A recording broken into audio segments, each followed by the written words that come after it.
Right into the show. First off, here's a company called Tellinga, and they're going to tell us about the way they think they're going to breathe new life into direct mail. That's kind of an interesting story. So let's get over to the video about it. This is the best gift I've ever received. Tellinga, like telling a story, illustrates your love story into a personalized gift experience that you'll cherish forever. Here's how it works. Step 1. Start by selecting a story length with options including 1, 3, 6, and 12-part stories. Step 2. Type out your love story and upload a few photos. Step 3. A professional artist will hand draw your love story on 5x7 cards, and then they'll mail them out to your recipient every week until your package ends. As you can see, I did a 3-part story, so let me walk you through my love story. My husband and I met when I was working as a cast member at Walt Disney World, and we had our first date on the bridge here at Disney Springs. After 3 years of dating, he finally proposed to me on a golf course in Orlando. Finally. And we got married in February of 2020 in Huntington Beach, California. So as part of the order process, you actually get to decide if you want to frame your story. As you can see, I did.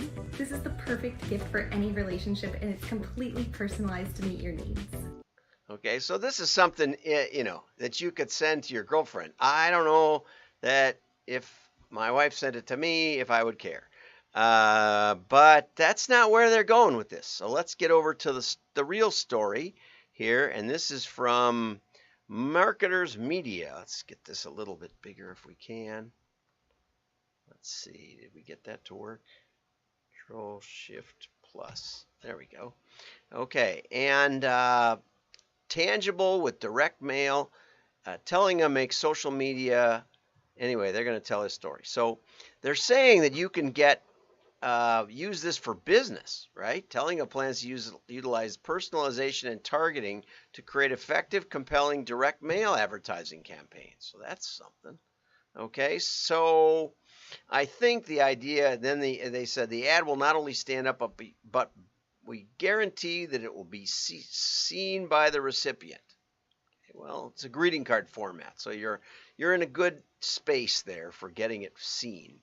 And because it's a multi-part story that doesn't finish yet, your recipient will have the thrill of waiting for the next installment to arrive. Now, as Claude Hopkins pointed out one time when somebody told him that long copy didn't sell, he said, I can just tell you the headline and you'll read the whole page of it. And he said, this story is about, then your name here. And so, yeah, well, the advantage in terms of the continuity and the story is that it's about the recipient, which you can't do with a direct mail campaign. So I tried to figure out, this is the part I liked. Said a company representative, they didn't even attribute it to anybody in particular, Tellinga is going to disrupt current direct mail advertising and become the pioneer physical social media advertising company. Okay, well, I think that's probably what they tell their investors. Maybe it was Alex Kurkowski.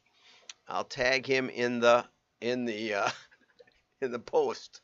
But anyway, the best I could find, it was $3 cost per piece if you do bulk, because it said as low as. And at $3, you'd be better off going on Fiverr and getting your picture rendered, and then take that to a real printer and do your greeting cards that way. I would say they can get them in the mail for a fraction of that cost and probably give you better list advice in the process. Okay, this is an article I was trying to get at, or I've been holding on to it for a long time. And it was about how to spot who's a real influencer compared to who, of the influencers, who's actually influential. Okay? And it was much more interesting and complex than I expected. And that was a nice picture of a brain, too. Although, slices, taking slices out of the brain might be detrimental. But anyway, so marketers so far, according to this, can't accurately predict influence. Yet agency and brands still treat it like it's an ad buy. They bid for the attention of consumers without earning their trust. And without trust, you cannot turn the attention into influence. I thought that was a very perceptive statement. I hope you trust what I've got to say here. I don't know if you do or not. I don't have much reach, but I like to think that at least we have some authenticity. It says what you really need to know is the values and the motivations of the influencer. Like I like to get to the office and see what the news is. And, I enjoy this. And I enjoy getting the feedback. And the WDMA, we have some good meetups and we have a lot of fun. The ingredient, the values and motivations of an influencer and their audience is the ingredient that 90% of marketers are missing. Okay, and according to psychologist Alan Gray, who works with Talify, is the name of the company, Talify, who quantifies influencers. According to psychologist Alan Gray, he's got like 40 variables that you can look at. What I think is funny is that that his team is now building artificial intelligence to apply this knowledge at scale. Now, up above here, it said that it's a human behavior, that influence is a human behavior driven by personal interactions. And yet, down here, we're going to have artificial intelligence tell you what's going on. Sounds a little suspicious to me. But anyway, Alan latest research has published over 40 tips that brands can use to understand influencers better. But what makes an influencer effective is the personal relationship and emotion. Okay, so you think you hired an influencer and they have 100,000 followers on Instagram, let's say, and they are young and attractive or something like this young lady, and all of a sudden it works great, so you look for another one like it, and it doesn't work.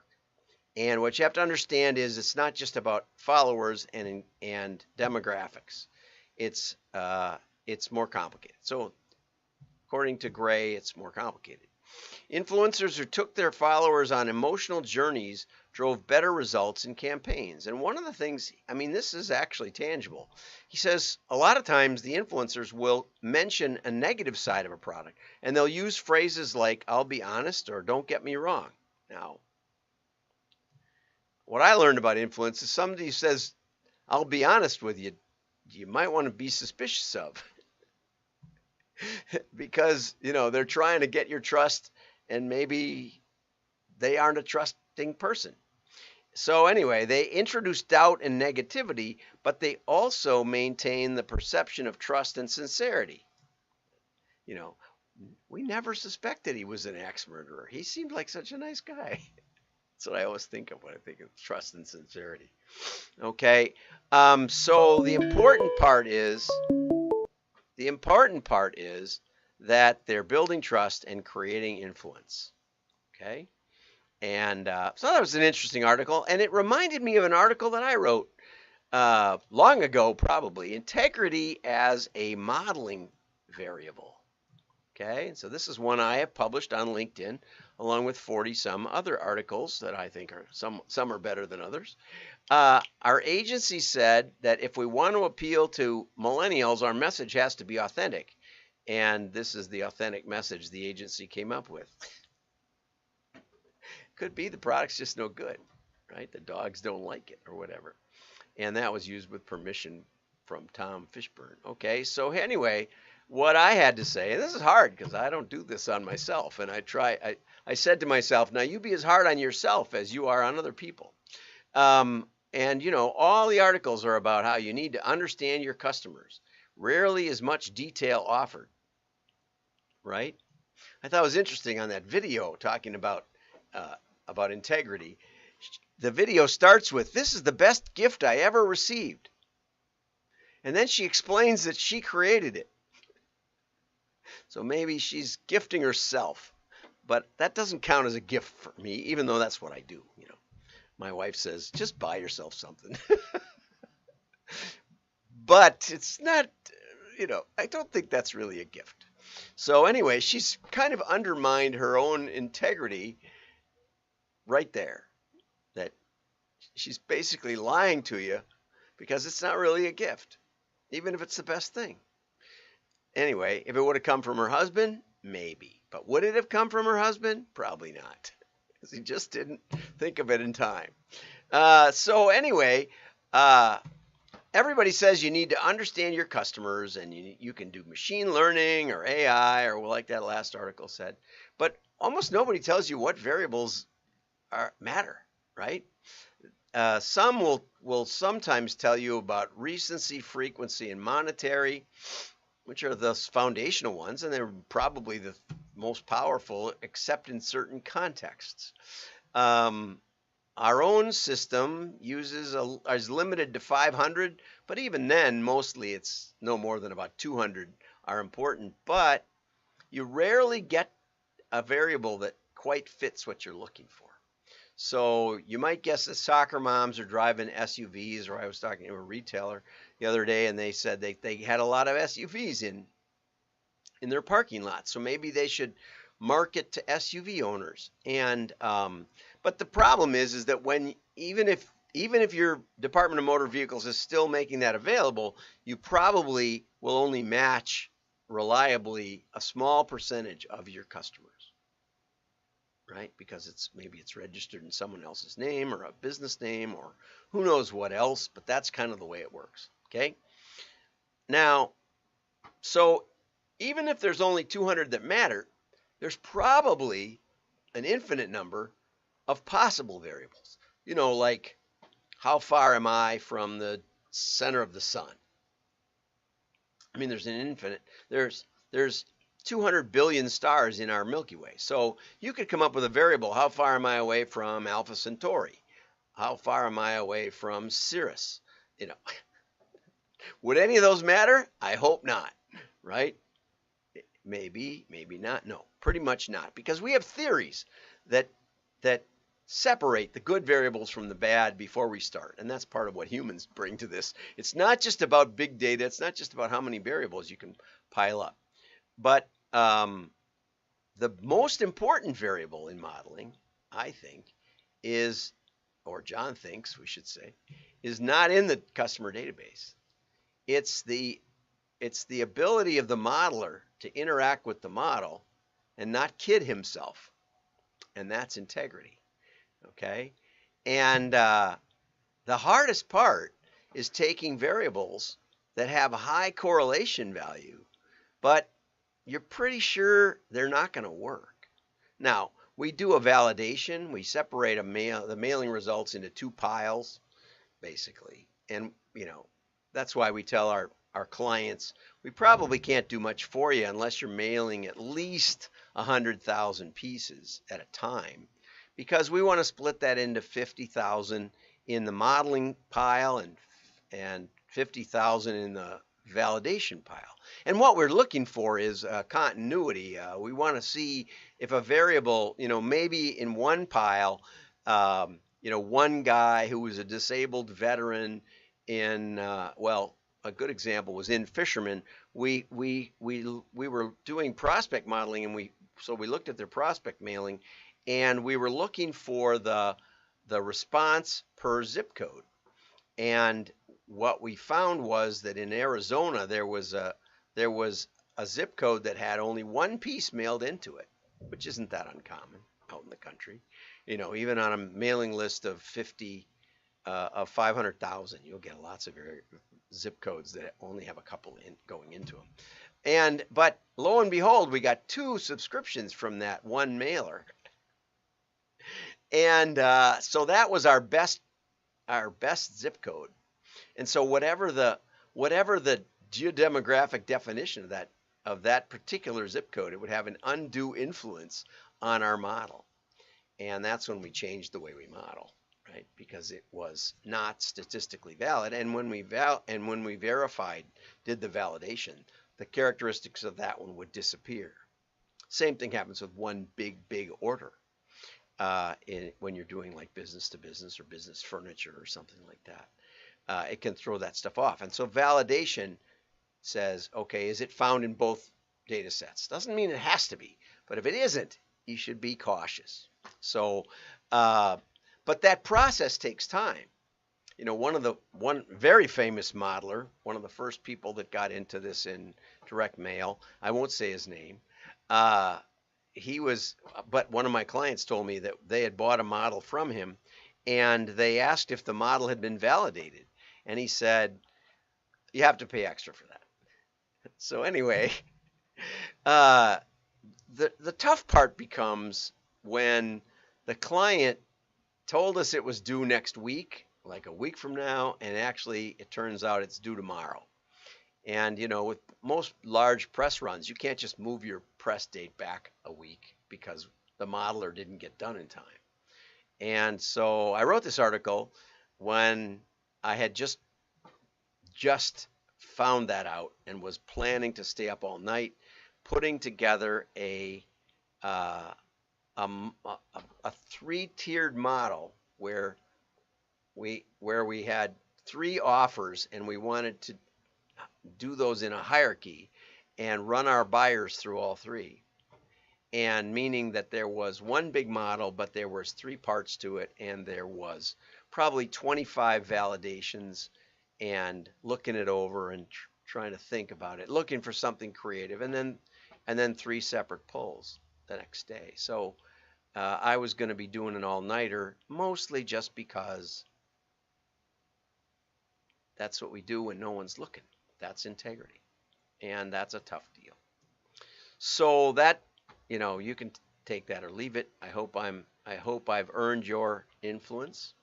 I wanted to get to this direct mail trends briefly. I learned a lot in here. This is from SQL Response, probably Eric Koenig, but he's mentioned at the bottom, so he had probably something to do with it. Marketers sent 33 billion pieces of mail in the fourth quarter, and total volume for 2021 was up 28%, which I thought was pretty great. And retail and customer service mailers sent in beat insurance as the #1 mailer. That was Jim Coogan, a direct mail legend, and so I'll get right back to him. Digital advertising burnout means that more people were looking to get into direct mail. Direct mail volume isn't just up; it's up in 9 out of 10 industries. Only banking was down, and it was only down 7%, but it was up by an average of 59%. And it was up compared to 2019. So the 2019 pre-pandemic volumes got beat by 30%, according to Eric Koenig. There it is. And they've got a nice little infographic down there. So mail is where you want to be, but you want to get it done with integrity. Like telling you, there's a simpler way to do that if you're just going to do one drawing and mail it out to thousands of people or hundreds of people. If you want to do a sequence, then Tellinga, telling a story might be the place to go. Have a great day. Share. And don't forget, next Thursday at 2 p.m. Chicago time, we'll have a meetup, one of our classic meetups. You probably already have our link and our on the email. You can just click that button down at the bottom. It's at the bottom, and you'll be registered, and the link is in the email. So look for that, or you can go to wdma.org, and I did put it up, though the picture isn't right yet, but it's up there. Have a great day. Bye bye.